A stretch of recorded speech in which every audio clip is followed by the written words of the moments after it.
Good morning, students. How are you all? Hope all are doing well. This is our second class. In this class, we'll be discussing the Darkling Thrush by Thomas Hardy. Before that, I have discussed Birches by Robert Frost in my previous class. I did not receive any sort of problem on your side yet. Hopefully that was helpful and that was able to answer all your queries. But still, if you have any, please do write in the comment section. I would love to solve those. Let us begin with today's lesson, that is The Darkling Thrush by Thomas Hardy. Thomas Hardy was an American novelist and poet. He was born in the year 1840 on 2nd June in Dorset, England. In the year 1898, he published his first collection of poetry, Wessex Poems, a collection of poems written over 30 years. The Darkling Thrush is a meditative poem by Hardy. Here you will get to see the dead body of the 19th century is lying in front of the poet and the 20th century is about to come. So pessimism and optimism, that is a juxtaposed imagery that you will get to see here. The tone of pessimism prevails everywhere in the poem from the very beginning.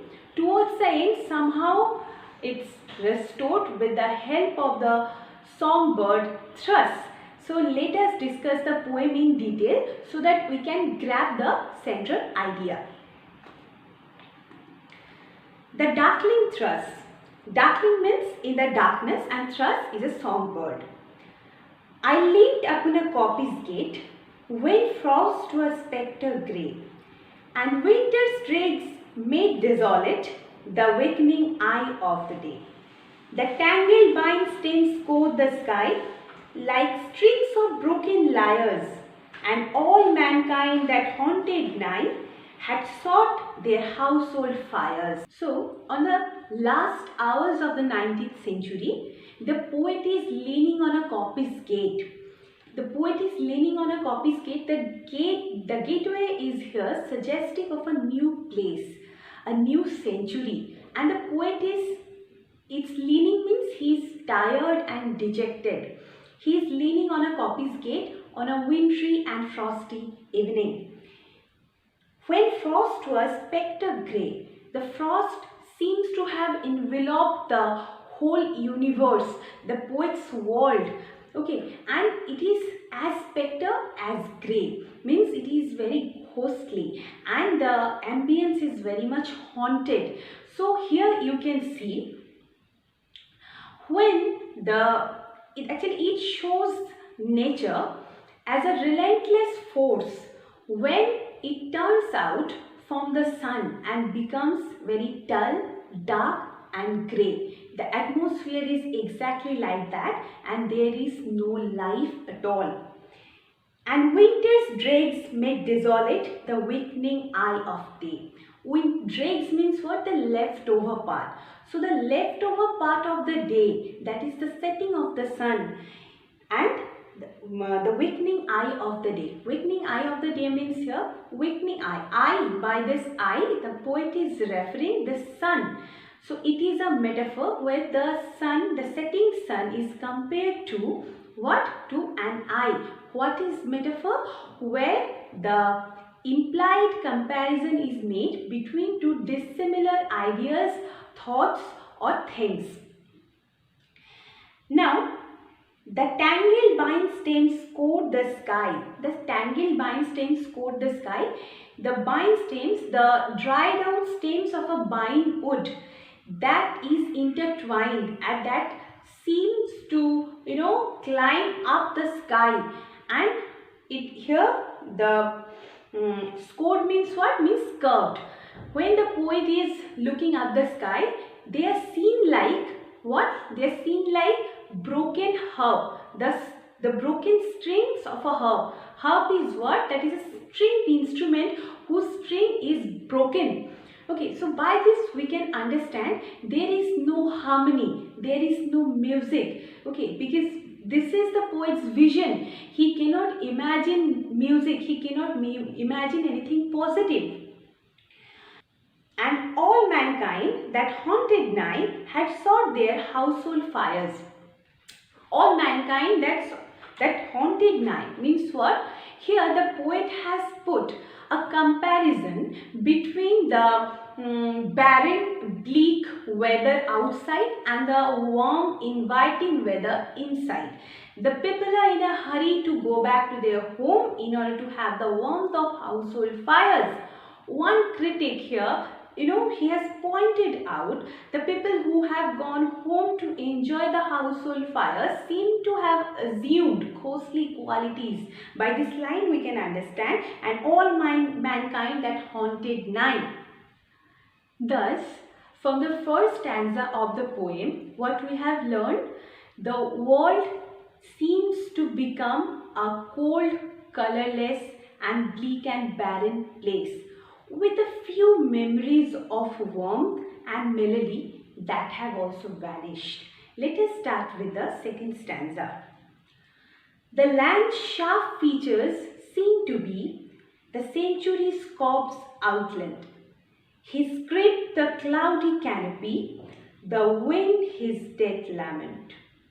The ancient pearls of germ and birth were shrunken hard and dry, and every spirit upon earth seemed fervorless as I. The second stanza of the poem intensifies the poet's perception about the gloomy and wintry evening in a series of metaphors that is very closely associated to death. The land's sharp features seem to be the century's crops outlined. The sharp feature of the winter is very much similar to the sharp feature of a dead body, the dead body of 19th century. The century's crops outlined. Here see, we have seen it is capitalized, so it has been personified by the poet here, because as I said, the definition of personification, by the word crops, the century has been personified. So the century's dead body is, leaning outward. His crypt and cloudy canopy, the wind his death lament. Here the crypt means a burial place. The crypt and cloudy canopy, here you can see alliteration also. C, alliteration is a figure of speech where we can see the repetition of consonant sound, specifically or basically at the very beginning of the word. So here the cloudy sky is imagined to be the century's tomb, and the sound of wind, it is compared to the death lament, as if someone is lamenting upon the century's death. The ancient pearls of germ and rebirth was shrunken hard and dry. Now the ancient pearls of germ and rebirth, it is not the century which has died. It is the very pulse of life that energizes and vitalizes the poet as well as all the people, that is also died here. The seed of the spring, it has reduced its size and becomes very hard and dry. That is its incapability to reproduce a new life. Okay, it may show the spring might not come. And every spirit upon earth seemed fervorless as I. By every spirit, the poet is referring to all the people over the world. Now this is another figure of speech that is called synecdoche. Now what is synecdoche? Here you will see the part is made to refer the whole or vice versa. By the spirit, the poet is actually referring all the people over the world. So, and fervorless means what? Lack of intensity, lack of passion. So, all this bleak and barren atmosphere is very much responsible to make the poet fervorless. Not only the poet, but the whole world. In simple words, the death of hope. Let us begin the third stanza. At once a voice arose among the bleak twigs overhead, in a full-hearted evensong of joy illimited. An aged thrush, frail, gaunt and small, in blast beruffled plume, had chosen thus to fling his soul up in the growing gloom. So here we have seen the tone of the poem changes from desolation to hope.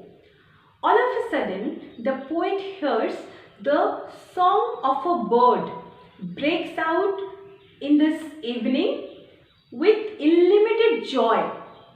It is a thrush, a songbird, which is having brownish plume on the upper and having spotted breast. The bird started singing so ecstatically that stands in contrast with the own image of the bird, because as it is already mentioned in the poem, the bird was aged, frail means fragile, and very gaunt means lean. So maybe the bird itself is facing its imminent death.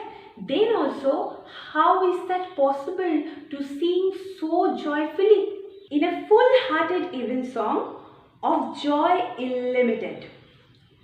The bird is full-hearted, and evensong means an evening song. Here the poet refers to the song at, not the song but the evening prayer being offered in the church. Of joy illimited means the bird knows unlimited joy, and that is why it is capable of singing so nicely, so rapturously.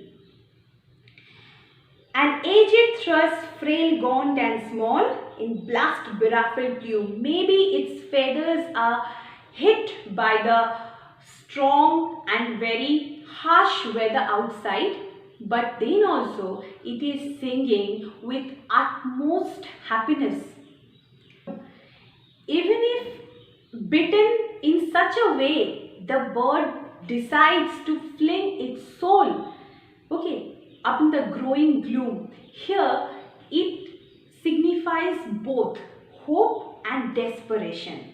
We can see it can be an indirect imagery of Christ's suffering and his death on the cross and his resurrection to bring hope to mankind. The third stanza, so little cause for carolings of such ecstatic sound was written on terrestrial things afar nigh around, that I could think there trembled through his happy good night air some blessed hope whereof he knew, and I was unaware.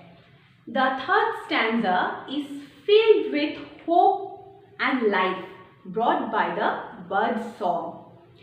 The poet is wondering and he is unable to comprehend what terrestrial things could make the birds sing carolings, which he is unaware of.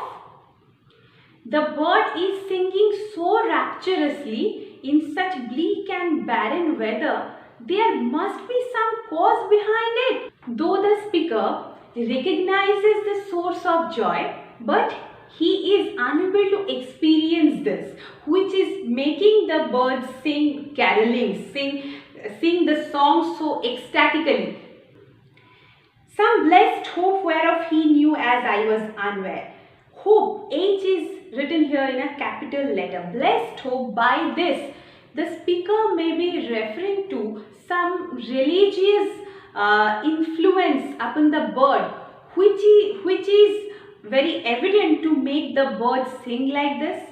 And in the previous stanza, we have already learnt about evensong. What is evensong? As I said, that is the songs or the prayer that is being offered in the church So it is another religious imagery we have seen.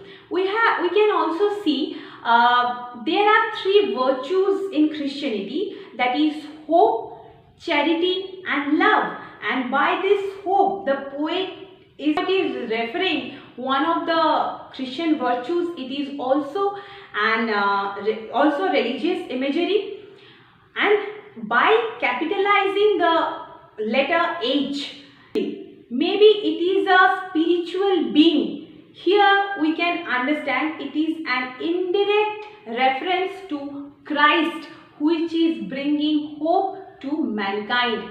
Although the poet is unable to comprehend the hidden joy behind the bird's song, but he acknowledges there must be some spiritual source that is making the bird singing so joyfully in such bleak and barren atmosphere. The poem is making me reminded of the lines, "If winter comes, can spring be far behind?" So, from the very beginning, what we have seen, the poem is filled with the tone of pessimism, with no life at all. But towards the end, we have seen the joy has been restored, the hope has been restored with the bird's song. So, this is very similar to human life. Right now, for example, the situation is not at all pleasant, but this is not stagnant. We will surely overcome the situation, because this is the utmost rule of universe. Every sadness is followed by happiness. There can be reasons that is there to make us feel very depressed, but that will not be permanent. We will definitely overcome that and hope will be restored. So that is very evident in the poem also. Now let us discuss the themes. First is nature. In this poem, nature is governed by the cycle of life and death and is very much indifferent to human needs and desires. The poet shows the century's dead body is lying in front of him, and the wind is mourning. The cloudy sky serves the purpose of a canopy of the century's tomb. Now by all this we can see these are the images of despair. And even if towards the end we have seen the hope is getting restored by the bird song, then also the image of the bird is represented in that way by using such words as aged, frail, gaunt, small, beruffled, plume and all. So we can see it stands in contrast to the bird's song. I mean, the harbinger of hope itself is beaten by the weather. So throughout the poem we have seen a clear picture of gloom and hopelessness. Next comes search for meaning. The speaker's despair in the poem echoes Hardy's own search for meaning in his life.